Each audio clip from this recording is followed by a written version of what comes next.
À l'article 16 du feuilleton, Monsieur le ministre de la Culture et des Communications propose l'adoption du projet de loi numéro 108, loi modifiant la loi sur la Société de développement des entreprises culturelles afin de moderniser son offre de services financiers et de reconnaître le domaine de la créativité numérique.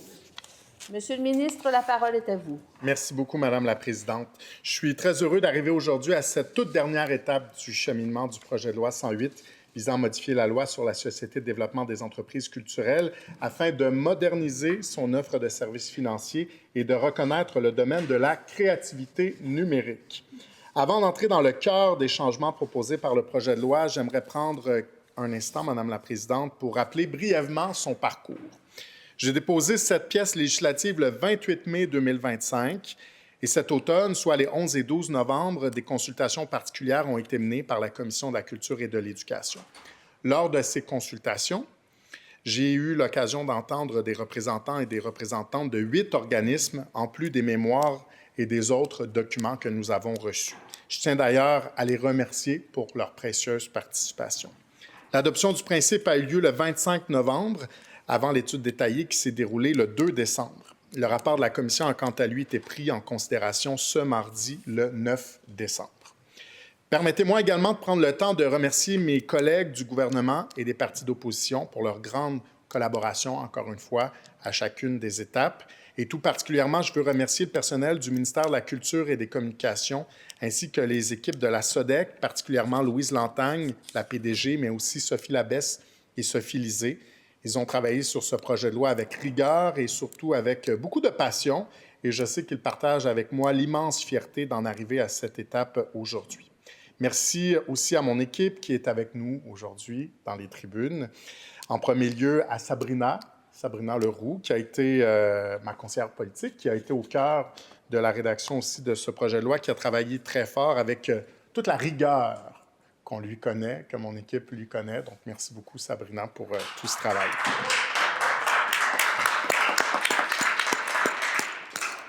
Madame la Présidente, je ne pense donc pas me tromper en vous disant que nous avons un excellent projet de loi entre les mains grâce à la contribution de toutes ces personnes et j'espère qu'il obtiendra l'appui de l'ensemble de cette Assemblée parce que je le sais extrêmement structurant pour l'avenir de notre milieu culturel. La SODEC fêtait ses 30 ans cette année et depuis sa création en 1995, elle contribue directement au développement et à la croissance des entreprises culturelles. Ces aides financières ont participé de façon concrète au succès de nombreux projets culturels qui mettent en valeur l'expertise québécoise ici, mais également partout dans le monde. Mais en 30 ans, le monde a beaucoup changé et les besoins de nos entreprises culturelles aussi. Le moment nous semblait donc tout indiqué pour consolider l'expertise de la SODEC en modernisant sa loi afin qu'elle puisse continuer de remplir pleinement sa mission stratégique. Notre vision, elle est claire depuis le départ. Les modifications proposées dans ce projet de loi permettront à la SODEC de devenir la porte d'entrée pour répondre aux besoins financiers des entreprises culturelles québécoises. Et justement, au cours des dernières années, plusieurs éléments ont été mis en place en prévision des changements que nous souhaitions apporter à la loi. Premier élément d'importance, dans son plan budgétaire 2023-2024, mon collègue, le ministre des Finances, a annoncé une enveloppe de 200 millions de dollars supplémentaires pour capitaliser la banque d'affaires de la SODEC, montant important, premier jalon officiellement qui nous permettait d'envisager la bonification de l'offre de services financiers de la SODEC. Ensuite, il y a eu la mise en œuvre de la stratégie pour l'essor de la créativité numérique en culture 2023-2028, dont l'objectif est de donner une impulsion à la créativité numérique et de fournir au secteur les outils nécessaires pour favoriser son développement et son rayonnement au Québec, mais aussi à l'international. Les modifications proposées aujourd'hui à la loi sur la SODEC s'inscrivent directement dans le déploiement de cette stratégie-là. Enfin, plus récemment, j'ai mis sur pied le groupe de travail sur l'avenir de l'audiovisuel au Québec, le GETAC, comme on l'appelle dans le milieu, coprésidé par Mme Monique Simard et M. Philippe Lamarre. Et dans leur rapport « Souffler les braises » déposé en septembre dernier, les experts consultés sont arrivés aux mêmes conclusions que nous sur la nécessité d'actualiser le rôle de la SODEC et d'élargir son offre de financement. Ça tombe bien parce que ce qu'on était déjà en train de faire, c'est exactement ça, travailler avec le projet de loi 108 qui comporte donc deux grands objectifs. Premier objectif, donner plus d'outils financiers à la banque d'affaires de la SODEC grâce aux 200 millions de dollars supplémentaires octroyés par le ministère des Finances, notamment dans le secteur du placement privé. Dans ces nouveaux outils, la SODEC pourra maintenant acquérir de façon autonome des participations minoritaires au capital action des entreprises culturelles québécoises. C'est un élément majeur pour moi dans la modernisation de la loi qui représente une évolution concrète et alignée avec les besoins actuels du milieu culturel. Nos entreprises qui œuvrent en culture ont des besoins très spécifiques que les banques traditionnelles peinent parfois à remplir, notamment dans le créneau des investissements qui vont de 500 000 $ à 5 millions de dollars. L'expertise de la SODEC dans l'évaluation de la prise de risque pour le secteur culturel, précisément, viendra offrir des solutions qui se veulent complémentaires aux autres offres de financement sur le marché. La banque d'affaires bonifiera aussi son rôle de service en accompagnement des entreprises pour répondre à l'évolution du secteur, entre autres en ce qui concerne le reprenariat.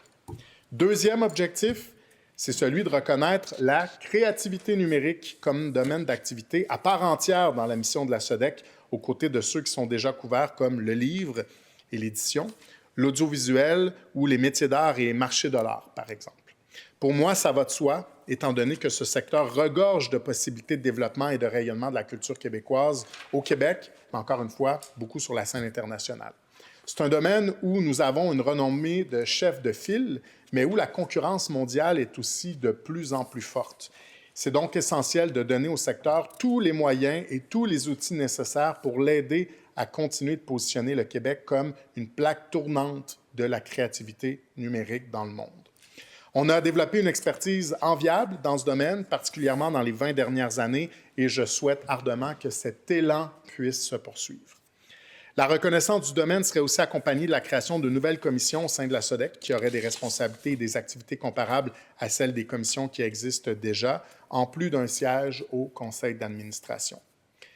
Pour conclure, Madame la Présidente, ce projet de loi est pour moi un geste concret qui confirme la volonté ferme du gouvernement du Québec de soutenir le développement de toutes les entreprises culturelles partout sur le territoire québécois.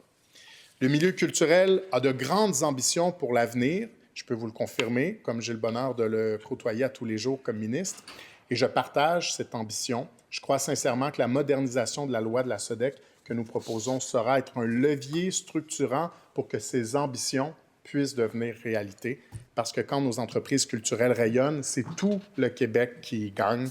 J'invite donc l'Assemblée à adopter ce projet de loi 108, modifiant la loi sur la Société de développement des entreprises culturelles, afin de moderniser son offre de services financiers et de reconnaître le domaine de la créativité numérique. Merci, Madame la Présidente.